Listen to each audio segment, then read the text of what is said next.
काश्मीर येथे छत्रपती शिवाजी महाराज चौक पासून तो नवीन जो उड्डाणपूल तयार झालेला आहे, जो सिल्वर पार्कच्या वरून तो उड्डाणपूल आहे, हा गेले कित्येक वर्ष मुख्यमंत्री यांच्या उपस्थितीमध्ये याचं ओपनिंग होणार होतं, उद्घाटन सोहळा होणार होता, लोकार्पण होणार होतं. पण मुख्यमंत्र्यांना वेळ नसल्यामुळे घाई गडबडीमध्ये दहीहंडीच्या दिवशी याचं लोकार्पण स्थानिक आमदार प्रताप सरनाईक आणि आमदार गीता जैन यांच्या मार्फत करण्यात आलं. पण या सगळ्या घटनेनंतर इकडील भाजप पक्षामध्ये नाराजीचा सूर दिसत आहे. भाजप पक्षातले जे इकडचे माजी आमदार आहेत नरेंद्र मेहता यांनी सांगितलं आहे की पक्षनिष्ठ असू दे किंवा मित्र पक्ष असू दे, ही जबाबदारी सांभाळण्याची फक्त आमचीच आहे का? आज त्यांनी पत्रकार परिषदेमध्ये त्यांनी नक्की कुठले कुठले मुद्दे मांडलेत आपण तेही जाणून घेऊ व त्याच्यासोबत आमदार प्रताप सरनाईक यांची याच्यावरती काय प्रतिक्रिया तीही जाणून घेऊ. आजची पत्रकार परिषद मध्ये आपण सर्व आले याबद्दल आपला धन्यवाद. आजच्या पत्रकार परिषद मध्ये सर्व आले त्याबद्दल सर्वांचं आभार. आजची पत्रकार परिषद मध्ये आमचे अध्यक्ष पक्षाचे किशोर शर्माजी, पूर्व डेप्युटी मेयर हसमुखजी गेहलोत, स्टँडिंगचे चेअरमॅन पूर्व ध्रुवकिशोरजी, प्रशांतजी दलवी आणि भगवती शर्माजी. विषय आजचा आहे तो मीरा भाईंदर मध्ये 27 तारखेला फ्लायओव्हरचं लोकार्पण झालं आणि पब्लिक साठी तो खुला केला. मी सर्वप्रथम शहराच्या नागरिकांचं अभिनंदन करतो की आपण सर्वांनी स्वप्न जे बघितलं होतं ते पूर्ण झाले. या फ्लायओव्हरची मंजुरी भारतीय जनता पक्षाची महापालिकेत सत्ता आणि महाराष्ट्रामध्ये भारतीय जनता पक्षाचे मुख्यमंत्री देवेंद्र फडणवीसजी आणि आमदार म्हणून मी अशा असताना त्यावेळी ह्या 3 फ्लायओव्हरला मंजुरी झाली होती. तदनंतर निर्णय झाला की आपल्याला मेट्रो सुद्धा आणायची आहे. मग तो प्रस्ताव थोडा थांबला आणि मेट्रो आणि फ्लायओव्हर एकत्र करायचा निर्णय झाला. 2019ला कामाला सुरुवात झाली, 22ला पूर्ण करायचं होतं. मधल्या काळात माझी सरकार नाही राहिली, मी नाही राहिलो म्हणून तो काम डिले झाला. चला आता तो त्यातल्या 3 मधला एक फ्लायओव्हर 27 तारखेला लोकार्पण करावा अशा प्रकारच्या बातम्या 3 दिवसा अगोदर पासून फिरत होते आणि मुख्यमंत्री एकनाथ शिंदे साहेबांच्या हस्ते होणार होतं असं होतं. पण आम्हाला कॉन्फिडंट नव्हतं की होणार की नाही होणार म्हणून आम्ही कुठल्याही त्याबद्दल दखल घेतलं नाही. कारण प्रशासनाला विचारले बोला अशी काही सूचना नाहीये. मग आम्हाला वाटला फेक न्यूज असेल.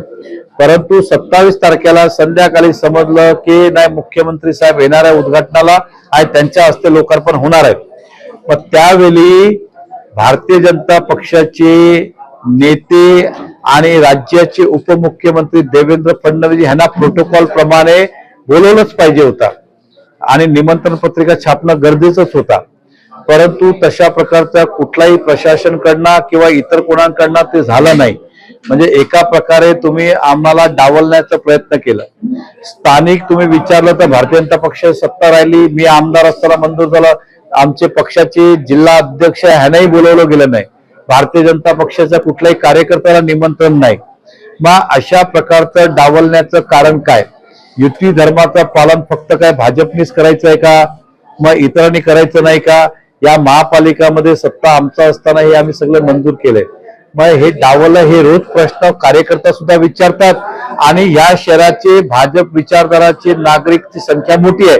ते विचारतात की का डावललं गेलं, का भाजपचे नेता नव्हते, का भाजपचे स्थानिक लोक नव्हते, याचं कारण काय? तर आजची बैठक यासाठी आहे की या मूळ जबाबदारी प्रशासनची होती की ज्यावेळी ठरलं की उद्घाटन मान्य मुख्यमंत्रीजींच्या हस्ते होणार आहे, ते काही कारणामुळे नाही आला, हा वेगळा भाग आहे.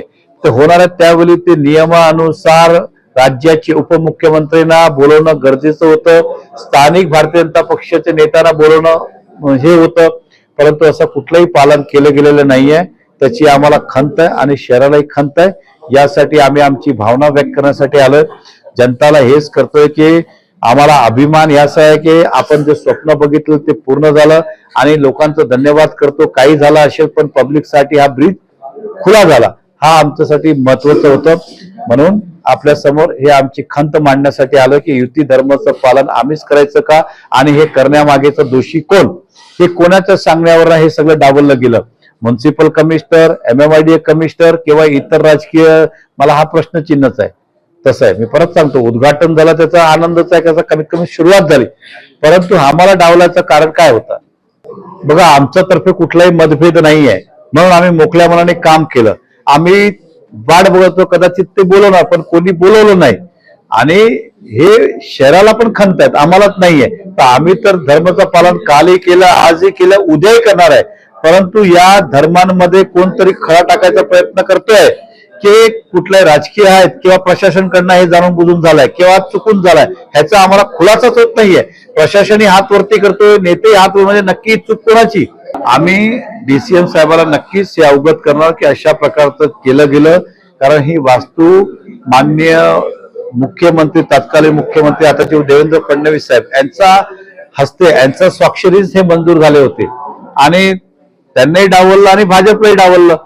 हा प्रश्नचिन्ह आहे. कल गोकुलाष्टमी का उत्सव था और बहुत दिनों से हमने MMRD को कहा था कि जो अगर पुल का काम पूरा हो गया रहेगा तो लोगों के लिए खुलवा दो, मगर उनका ये कहना था कि पेंटिंग और कुछ चीज़ें जो है वो काम नहीं हो गया था, तो हमने 31 अगस्त तक बोला था कि इसका ओपनिंग होना चाहिए. तो अभी 31 अगस्त तो अभी टाइम है 2 दिन होने के लिए, मगर कल 27 तारीख को मुख्यमंत्री जी मीरा भाईंदर शहर में कुछ जो गोविंदाओं की यानी दही हांडी का उत्सव था उसके लिए हर साल आते हैं, तो कल भी आने वाले थे, मगर अचानक उनके तबीयत बिगड़ गई, इसलिए वो बोरीवली से ठाणा चले गए थे अस्पताल में, तो वो आ नहीं पाए. मगर हमने MMRD के अधिकारियों से बात कर दी और हमारी जो विधायक है 145 की गीता जैन, साथ में police commissioner Madhukar Pandey ji, MMRD के सभी अधिकारी और हमारे महानगर पालिका के आयुक्त श्री काटकर साहब, तो ये सभी लोगों को लेके हमने यही कहा कि अगर मुख्यमंत्री जी तबीयत खराब है उनकी, इसलिए नहीं आता है, तो लोगों को और हम ज़्यादा वो जो तकलीफ़ होती है वो तकलीफ़ सहन करने नहीं देंगे. हमने उसका उद्घाटन कर दिया और आज से लोगों के लिए वो ब्रिज चालू भी हो गया. आपको शायद पता होगा कि 2020 में इस मीरा भाईंदर शहर का विधायक होने के नाते तत्कालीन जो सेठी मैडम थी उनको मैं मीरा भाईंदर शहर में लेके आया और उनको ये बताया था कि जैसे नागपुर में ऊपर मेट्रो और नीचे ब्रिज है, उसी तरह से एलिवेटेड रास्ता बनाया जाए और ऊपर से मेट्रो ली जाए. तो उसके लिए फिर काम कुछ दिन रोका गया, 3 से 4 महीना, और उसके बाद में एस्टिमेट निकाला तो 217 करोड़ रुपए का खर्चा आ रहा था. तो मैंने तुरंत हमारे जो MMRD कमिश्नर है उनसे मिले हम लोग सभी शिवसेना के पदाधिकारी, और वो पैसा सैंक्शन करके लिया और पहली बार नागपुर के बाद में मीरा भाईंदर में एलिवेटेड रास्ते का MMRD ने सैंक्शन करके दे दिया. और आज देखिए सिर्फ वो विजन उस वक्त मैंने MMRD के सामने रखा, इसलिए 3 ब्रिज हो रहा है. उसका एक ओपनिंग कल हो गया और आगे और 2-4 महीने में ओपनिंग हो जाएंगे. तो मीरा भाईंदर शहर को एक तोहफा हमने गोकुल अष्टमी के दिन, जन्माष्टमी के दिन दे दिया. लोगों को उसका अच्छी तरह से वापर होगा और ट्रैफिक की समस्या जो मीरा भाईंदर शहर में है वो थोड़ी बहुत कम हो जाएंगी. भविष्य में यही रास्ता आगे हम भाईंदर वेस्ट में लेके जाने की हम कोशिश कर रहे हैं, और साथ ही में मीरा भाईंदर में जहाँ जहाँ पे हो सके ये अगर अलग अलग टाइप के अगर रास्ते और ब्रिजेस बनाएंगे तो जो ट्रैफिक की समस्या भविष्य में होने वाली है 20-25 साल के बाद में वो भी नहीं होगी. तो सबसे पहले मीरा भाईंदर को बहुत बहुत शुभकामनाएं. प्रताप सरनाईक के विजन के हिसाब से ये ब्रिज उस वक्त हो गया, नहीं तो जो टेक्निकली अगर देखेंगे तो ब्रिज एस्टिमेट में नहीं था और ना ही टेंडर वो हिसाब से निकाला था. सिर्फ सोनिया सेठी मैडम को जो मैंने रिक्वेस्ट की और जो मैंने बताया कि ये आज ही होगा, क्योंकि एक ही रास्ता मीरा भाईंदर का सबसे बड़ा है और उन्होंने उसका सैंक्शन करके लिया. यानी 2020 जिस वक्त मैं मीरा भाईंदर का विधायक के तौर पे तीसरी बार चुन के आया था, उस वक्त का ये टाइम है. लोग भले ही इसका कोई श्रेय लेने की कोशिश करें, मगर ये मीरा भाईंदर की जनता है, जानती है किसने कौन सा काम किया. इसलिए पहली बार नहीं, दूसरी बार नहीं, बल्कि तीसरी बार मुझे जीता के दिया.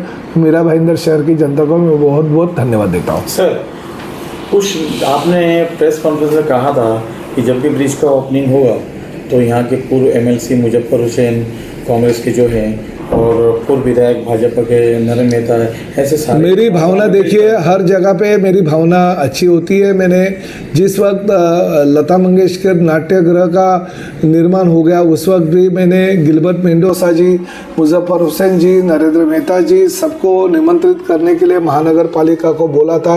इस वक्त भी मैंने MMRDA के लोगों को निमंत्रित करने के लिए बोला था, मगर MMRDA का कहना था कि ये ऑफिशियल प्रोग्राम नहीं है।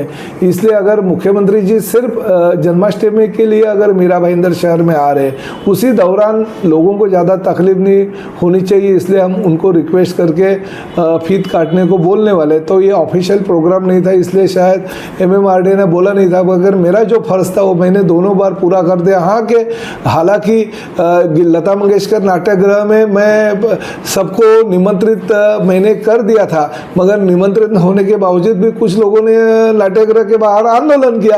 तो लोगों की मानसिकता होती है, वो मानसिकता नहीं। मैं तो सबको साथ में लेके जाने वाला विधायक हूँ, इसलिए 3 बार चुन के आया हूँ। सबका साथ और सबका विकास करने का मेरा तरीका है, इसलिए लोग मुझे बार बार चुन के देते हैं।